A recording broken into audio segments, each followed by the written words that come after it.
بسم اللہ الرحمن الرحیم۔ السلام علیکم۔ امید ہے کہ آپ سب خیریت سے ہوں گے۔ آج جس برج کے بارے میں ہم گفتگو کریں گے وہ ہے برج اسد۔ 24 جولائی تا 23 اگست کے درمیان پیدا ہونے والے افراد کا تعلق برج اسد سے ہوتا ہے، جس کا حاکم سیارہ شمس یعنی سورج ہے۔ ان کے لیے مبارک دن اتوار کا ہے اور مبارک عدد ان کے لیے 1 ہے۔ ان کے حروف میم اور ٹے ہیں۔ ان کے لیے مبارک پتھر ہیرا اور لہسنیا ہے۔ ان کا عنصر آتشی ہے۔ یہ لوگ اکثر ہائی بلڈ پریشر، ریڑھ کی ہڈی میں تکلیف، کمر کی تکلیف اور دل کی تکالیف کے عارضے میں مبتلا رہتے ہیں۔ اس سے پہلے کہ میں مزید آپ کو بتاؤں، اگر ابھی تک آپ نے چینل کو سبسکرائب نہیں کیا تو چینل کو سبسکرائب کر دیں اور بیل آئیکن کا بٹن دبائیں تاکہ آنے والی ویڈیوز آپ تک پہنچیں۔ کیونکہ برج اسد کا حاکم سیارہ شمس ہے، اس لیے اس برج سے تعلق رکھنے والے وجیح صورت اور سورج کی سی چمک اور دمک کے حامل ہوتے ہیں۔ یہ لوگ قوت ارادی، جرأت مند اور خود اعتمادی سے لیس ہوتے ہیں۔ سورج کی طرح یہ لوگ دوسروں کو اپنے گرد گھومنے پر رضامند کرنے کی اہلیت رکھتے ہیں۔ قدیم ماہرین فلکیات کے مطابق شمس اپنے متولدین کا 35 اور 50 برس کی عمر کے درمیانی عرصے کا نظام خود چلاتا ہے۔ یہ وہ دور ہوتا ہے جب انسان کی شخصیت مکمل ہو چکی ہوتی ہے اور اس کی تمام صلاحیتیں بام عروج پر ہوتی ہیں۔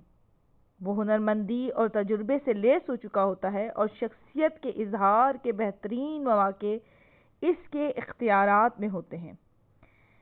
اہل اسد کے لیے یہ دور عظیم الشان کامیابیوں اور مقاصد کے حصول کا دور ہوتا ہے۔ برج اسد سے تعلق ہونے کے سبب انسان اوائلی عمر میں ہی خود اعتمادی کے جوہر کو پا لیتا ہے، اس لیے وہ خود مختار حیثیت میں جلد ہی عملی زندگی کا آغاز کر دیتا ہے۔ اہل اسد ابتدائی حالات اور خاندانی ماحول سے قطع نظر اپنی پسند کا لاہ عمل اختیار کرتے ہیں۔ انہیں چاہیے کہ 20ویں سال سے پہلے اور بعد کے زمانے میں اپنی ذات کا کڑا محاسبہ کریں، تفریح اور خوش گپیوں کو ترک کر کے ایسے مثبت لاہ عمل کو اپنائیں جس سے ان کا مستقبل محفوظ ہوتا ہو۔ 20 سال اور 30 سال کے درمیانی حصے میں اہل اسد جبلی طور پر دولت، قوت اور حاکمیت کے مراکز کے قریب آ جاتے ہیں۔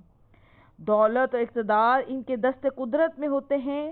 عمر کے 35ویں سال کے لگ بھگ یہ ایسے ذمہ دارانہ پوزیشن حاصل کر لیتے ہیں جہاں وہ 100% دلجمعی کے ساتھ کام کرتے ہیں، جبکہ جن کی پیدائش کے وقت سیارگان نحس اثرات مرتب کر رہے ہیں، ان کے حالات برعکس ہوا کرتے ہیں۔ ان کو چاہیے کہ سیارگان کی نحوست سے محفوظ رہنے کے لیے سورہ نحل کی آیت نمبر 12 کی ایک تسبیح صبح بعد از نماز اور ایک تسبیح بعد از نماز عشاء پڑھ کر اپنے لیے دعا کیا کریں۔ اسد عورتیں جہاں نرم و نازک ہوتی ہیں وہاں پہاڑ کی طرح مضبوط بھی ہوتی ہیں۔ اسد عورت خود کو عام لوگوں سے بلند سطح پر تصور کرتی ہے اور یہ اس کا پیدائشی حق ہے کیونکہ وہ ذہین، عقل مند اور مضبوط اعصاب کی مالکہ ہوتی ہیں۔ برج اسد سے تعلق رکھنے والے ایسے شعبوں میں کامیاب رہ سکتے ہیں جن میں ان کی قائدانہ صلاحیتوں کو ابھرنے کا موقع مل سکے۔